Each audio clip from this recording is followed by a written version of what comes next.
¿Qué tal, muchachos? Buenos días, bienvenidos a un nuevo video de la materia de Historia de México 2 para tercer año de secundaria. El tema que vamos a ver hoy es el inicio de la Revolución Mexicana, como ya lo habíamos visto en el video anterior, pero sobre todo vamos a ver la parte de los caudillos. ¿Quiénes fueron estos personajes que iniciaron la Revolución Mexicana en 1910? ¿Ok? Para empezar nuestro video, muchachos, quiero un poquito responder las preguntas que yo les pedí que ustedes hicieran de actividad en el video pasado para poder entrar de lleno con el video del día de hoy y que ustedes estén en contexto con lo que vamos a ver. Número 1. Lo primero que yo les pedí a ustedes fue que me investigaran acerca de un corrido de la Revolución Mexicana. Eso venía en su libro, era una actividad y ustedes tenían que sacar un corrido. Yo les pedí que ustedes investigaran la letra de un corrido, por qué se había escrito ese corrido o qué decía, y que lo escribieran en su cuaderno y o que lo imprimieran y lo pegaran, ¿ok? Bueno. Esto del corrido mexicano, muchachos, es un tema muy interesante porque es parte de la cultura oral del pueblo de México, muchachos. El corrido, para nosotros los historiadores, es una fuente de información importantísima. ¿Por qué? Porque el corrido se va a escribir precisamente para informar al pueblo de México en esa época, en ese periodo, qué es lo que estaba pasando con el movimiento de la revolución en varias partes del país. Ustedes tienen que recordar que para 1910, 1911, realmente menos del 10% de la población que vivía en México sabía leer y escribir. Realmente nuestro país era un país de analfabetas y por esta razón el corrido va a ser tan importante. ¿Por qué? Porque las personas que cantaban los corridos generalmente iban de pueblo en pueblo, llegaban a una plaza o a las afueras de un mercado y se ponían a cantar los corridos. ¿Qué era lo que decían en los corridos? Generalmente era información de algún acontecimiento muy importante que había pasado en alguna otra parte relacionado con la revolución, probablemente el asesinato de algún general importante o por ejemplo, está el corrido del descarrilamiento de un tren, hay el corrido de la Adelita, que es uno de los más conocidos. Ahorita yo estoy aquí escuchando uno, que es el corrido de Agustín Agüedo, y hay muchos corridos que dan información de lo que pasaba en ese momento. Y el corrido es importante porque la gente, al no saber leer, de esta manera se podían informar de lo que estaba pasando en la revolución. Por eso es importante el corrido, muchachos, y por eso yo les pedí que hicieran esa actividad. Espero que sí la hayan ustedes hayan buscado bien su corrido, hayan leído un poquito acerca de los corridos y hayan visto algunos, ¿no? Por ejemplo, tenemos el de Carabina 3030, que es otro corrido muy famoso de la época de la Revolución. La de la cucaracha, muchachos, ese es otro corrido también de la época de la Revolución Mexicana. Entonces, espero que hayan hecho esa actividad. Y segunda actividad. En el video pasado yo también les pedí que me buscaran información sobre Francisco y Madero. ¿Quién había sido este personaje? ¿Quién fue Madero? ¿Qué hizo? ¿O a qué clase social pertenecía? ¿Qué documento escribió para iniciar la revolución? ¿Por qué se va a poner en contra de Porfirio Díaz? ¿Qué fue? Ustedes ya tienen información. Yo ahorita voy a ir sacando de su libro de texto. Estoy tratando de basarme toda la información que les estoy dando en lo que viene en su libro. Obviamente, pues saco también información de otros libros que yo tengo, pero sobre todo del libro de texto, para que ustedes vayan sacando esa información, porque al final del video les voy a pedir una actividad. Y esta actividad está relacionada con todos los personajes que vamos a ver el día de hoy para que ustedes vayan haciendo un tipo cuadro de personajes de la Revolución Mexicana y qué fue lo más importante que hicieron, que ustedes deben de saber bien y tienen que saber diferenciar qué personajes son de la Revolución, qué personajes son de la Guerra de Reforma, qué personajes son de la Independencia, porque luego ahí se confunden mucho, muchachos, y pueden decir aberraciones como que Morelos participó en la Revolución revolución o que Zapata era parte de la independencia. Entonces, sí hay que tener bien claro quiénes participaron en estos movimientos y qué personajes pertenecen a cada periodo, ¿ok? Bueno, vamos a empezar con el primer personaje de la Revolución Mexicana, Francisco Ignacio Madero. Esto es lo que significa la I. Generalmente nosotros siempre encontramos en un libro Francisco y Madero. La I es de Ignacio. Otros documentos dicen que también pudo haberse llamado Indalecio, pero casi la mayoría o de los que yo he leído, todos dicen que es Ignacio, Francisco Ignacio Madero. ¿Quién fue Francisco Ignacio Madero, muchachos? Madero fue hijo de unos hacendados del norte de México, de Coahuila, para ser más específicos, y Madero fue hijo de una familia rica, de una familia acomodada. Pero el problema aquí es que la familia de Madero no era una familia porfirista. Entonces Madero, desde muy joven, él se va a estudiar, a Estados Unidos, también una parte de la estudia en Europa, y después vuelve a regresar a México. Madero regresa a México a principios del siglo XX y se da cuenta de toda esta agitación política que se está dando en el país y él decide participar en las elecciones que se van a dar en 1910. ¿Por qué decide Madero participar en las elecciones? Yo les había dicho en el video anterior que en 1908 Porfirio Díaz había dado una entrevista a un reportero norteamericano, al señor Krillman, y Porfirio Díaz en esta entrevista había dicho que México ya estaba preparado para tener unas elecciones donde pudiera ser elegido alguien que ya no fuera Díaz, otra persona que dirigiera el país. Esto va a causar gran revuelo entre la clase contraria a Porfirio Díaz, y uno de estos contrarios de Porfirio Díaz era Madero. Madero en 1908 va a escribir un libro, muchachos. Este libro se llamó La sucesión presidencial. Y en este libro, Madero va a escribir por primera vez uno de los lemas más importantes de la historia de nuestro país y tal vez de los más conocidos, que era el de sufragio efectivo, no reelección. ¿Qué significa sufragio? Voto. Que el voto fuera efectivo. Y que no se diera la reelección del presidente que fuera elegido, que acabara su tiempo y que se eligiera un nuevo presidente.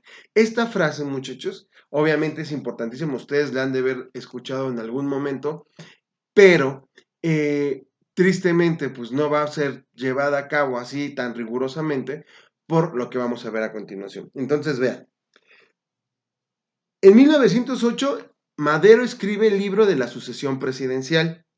En 1909 va a fundar el Partido Nacional Antirreeleccionista. Y este Partido Nacional Antirreeleccionista obviamente va a proponer a Madero como candidato a la presidencia de la República para las elecciones de 1910. Madero va a empezar a hacer proselitismo por todo el país. Porfirio Díaz no lo va a ver como un contrincante peligroso, por eso es que lo deja, y Madero va a llevar estas ideas de sufragio efectivo, de no reelección, de un poder más justo para el pueblo, va a empezar a llevar todas estas ideas alrededor de todo México y poco a poco Madero se va a ir convirtiendo en un personaje muy importante de la política de ese momento de nuestro país. Porfirio Díaz lo subestimó a Madero, por decirlo de alguna manera, porque no creyó que tuviera tanto poder para 1910. Bueno, ¿qué es lo que sucede? Madero va a empezar a ser apoyado por médicos, por abogados, por profesionistas, por miembros de la clase media, y sobre todo también por gente de la clase baja. Estas son las personas que van a apoyar a Madero en su camino a la presidencia de México, ¿ok? Ahora, no solamente ellos van a apoyar a Madero, también Madero va a contar con el apoyo de otros personajes que estos ya van a participar ya más directamente en la revolución, pero que en un inicio le ofrecieron su apoyo a Madero, que fueron tres personajes importantísimos: Francisco Villa y Pascual Orozco, que ellos estaban en el norte de México, y el otro fue Emiliano Zapata, que él estaba en el sur, y juntos estos tres personajes le van a ofrecer a Francisco y Madero el apoyo para su candidatura, y Madero lo va a aceptar. De hecho, Madero va a hacer negociaciones para que se les pudieran regresar, por ejemplo, a los campesinos sus tierras. Y esto es algo que Zapata le va a reconocer a Madero y por eso le va a dar todo su apoyo. Entonces, Francisco y Madero, poco a poco, entre 1909 y 1910, se volvió un personaje muy importante en la política mexicana. Pero ¿qué pasa? En 1910, antes de las elecciones, Porfirio Díaz se da cuenta que Madero ha tenido, pues ya tiene mucho apoyo, y entonces ya lo ve ahora sí como una amenaza. ¿Qué es lo que sucede? Porfirio Díaz manda encarcelar a Francisco y Madero, y este va a ser encarcelado en San Luis Potosí. Al ser encarcelado Madero, obviamente pues las elecciones se van a llevar a cabo de todos modos, y en septiembre de 1910 se llevan a cabo las nuevas elecciones. ¿Y quién va a ganar? Porfirio Díaz. Porfirio Díaz va a ganar por mayoría, y entonces Francisco y Madero, ya después de las elecciones, sale de la cárcel y huye hacia los Estados Unidos. Se va hacia Texas, y allá en Texas va a proclamar el Plan de San Luis. El Plan de San Luis fue el otro documento que yo les pedí que también ustedes investigaran y que me leyeran cuáles eran los puntos principales. Yo se los voy a decir de una manera muy rápida porque ustedes ya lo tienen, pero el Plan de San Luis, entre otras cosas, decía: número 1, se desconoce a Porfirio Díaz como presidente de México. Ese es el primer punto y tal vez el más importante del Plan de San Luis. Punto número 2, se declaran nulas las elecciones de 1910. Se va a nombrar a Madero como presidente provisional de México hasta que se realicen nuevas elecciones. Y también va a proponer que se revise la ley de terrenos baldíos con la intención de buscar regresarle sus tierras, sobre todo a los campesinos que habían sido despojados por los hacendados en varias partes del país. Bueno, el último punto del Plan de San Luis es que se invitaba al pueblo de México a levantarse en armas el 20 de noviembre de 1910 a las 6 de la tarde. Se proclama el Plan de San Luis, obviamente se proclama antes del 20 de noviembre, mucho antes, meses antes, y las copias del Plan de San Luis empiezan a llegar a México. Recuerden que el Plan de San Luis fue proclamado allá en los Estados Unidos, y Madero lo empieza a mandar a México y empiezan a llegar estas copias. Obviamente se empieza a saber que allí se está preparando una rebelión contra Porfirio Díaz. Porfirio Díaz está al pendiente de todo esto. Pero, ¿qué pasa el 20 de noviembre? El 20 de noviembre, Madero cruza la frontera de México con los Estados Unidos y entra a nuestro país, pero pues obviamente no sucedió nada ese día. Todo tranquilo. Madero pues piensa que el plan ha fracasado porque no ve mucho apoyo, que digamos, pero al paso del tiempo, al paso de las semanas, al paso de los meses, es cuando Madero se empieza a dar cuenta que sí realmente tuvo un gran apoyo. Los primeros que le van a dar su apoyo, ya les dije, en el norte fueron Francisco Villa y Pascual Orozco. Ok, después de que se proclama el Plan de San Luis, Madero busca empezar a llevar ya la protesta al terreno armado. Y para mayo de 1911, Pancho Villa ataca el norte junto con Pascual Orozco, iban a derrotar al ejército federal. Al mismo tiempo en el sur, en 1911, Zapata está intentando tomar la Ciudad de México y es cuando Porfirio Díaz, en mayo de 1911, ya no puede seguir combatiendo a estos revolucionarios y entonces Porfirio Díaz va a tomar una decisión. ¿Cuál es la decisión que va a tomar Porfirio Díaz? Va a renunciar a la presidencia de la República. ¿Cómo renuncia Porfirio Díaz? Va a firmar los tratados de Ciudad Juárez. Ahí le entrega su renuncia a Madero Porfirio Díaz y finalmente Porfirio Díaz decide irse al exilio. Aquí voy a hacer un pequeño paréntesis, muchachos, con lo de Porfirio Díaz. Porfirio Díaz le entrega la renuncia a Madero por medio de los tratados de Ciudad Juárez y Porfirio Díaz sale de la Ciudad de México con toda su familia y va a irse al puerto de Veracruz. Ahí va a tomar un barco, el Ipiringa, y este barco lo va a llevar a Europa. ¿A dónde lo va a llevar? Pues Porfirio Díaz, ya lo habíamos visto anteriormente, no amaba más otro país aparte de México que Francia. Y allá es donde va a ir Porfirio Díaz.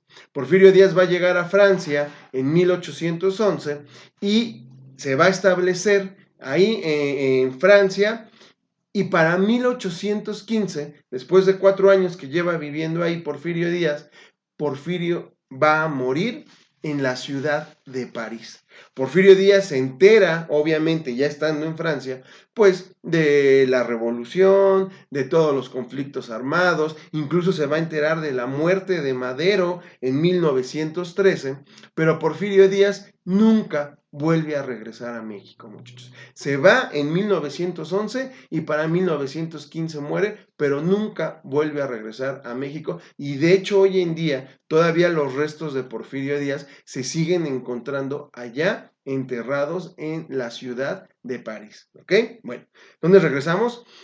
En México, mientras tanto, el plan de San Luis está todo lo que da, ya Madero ahora sí empezó la lucha armada, Zapata y Orozco lo apoyan, Villa también lo está apoyando, y entonces Francisco y Madero, ya con la renuncia de Porfirio Díaz, pues ya empieza a cerrar ciclos, por decirlo de alguna manera, y finalmente en 1911 va a realizarse nuevas elecciones y va a convertirse en el nuevo presidente de México.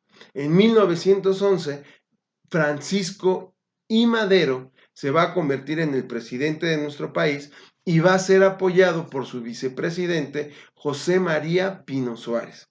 Madero, al convertirse en presidente de México, muchachos, va a enfrentar muchísimos problemas. No va a ser algo sencillo. Y también Madero va a cometer muchos errores, muchachos. Madero, en vez de expulsar a esos porfiristas que todavía se encontraban en el poder, a muchos los va a seguir tomando en cuenta, se va a seguir apoyando en ellos. Obviamente, pues ellos eran los que sabían cómo estaba todo el movimiento de la política y Madero va a empezar a tener muchos problemas. Uno de los que va a empezar a rebelarse en contra de Madero va a ser Emiliano Zapata. ¿Por qué?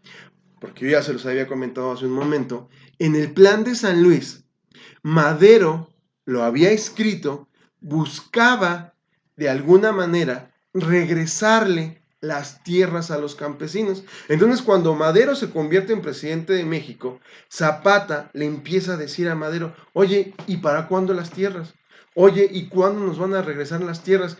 Y Madero, ¿qué le decía a Zapata? Espérame, no es algo sencillo, es algo que tengo que estar yo viendo. Y Madero le fue dando como que muchas largas a Emiliano Zapata. Finalmente Emiliano Zapata dijo, él no nos va a cumplir, no va a regresar las tierras como lo había dicho, y Zapata va a romper relaciones con Madero. Orozco y Pancho Villa se seguirán apoyando a Madero, pero también con el tiempo, pues esto va a ir la relación enfriándose de algún poco. ¿Ok? Bueno. Actividad, muchachos. Por favor, quiero que en su cuaderno me escriban ustedes un esquema donde ya vimos 4 personajes que iniciaron la Revolución Mexicana. Francisco I. Madero, que escribió el Plan de San Luis y que gracias al Plan de San Luis va a iniciar el movimiento armado y que después le va a dar la presidencia a Madero. Pero vimos a otros tres generales.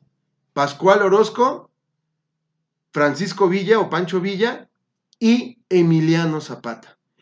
Quiero que por favor ustedes me pongan en su cuaderno qué hicieron estos personajes. Yo los mencioné y les dije que apoyaron mucho a Madero, que lograron vencer al ejército federal, pero ¿qué más hicieron? Ustedes en su cuaderno escríbanme la biografía de estos personajes, ya saben, biografías cortas, pero también cuál fue su participación en el movimiento armado, en la Revolución Mexicana. ¿Queda claro? Nos vemos en el siguiente video, muchachos, y vamos a ver para nuestro siguiente video lo que se le conoció como la decena trágica. Muchachos, me despido, espero que este video les haya gustado y nos vemos después. Chao.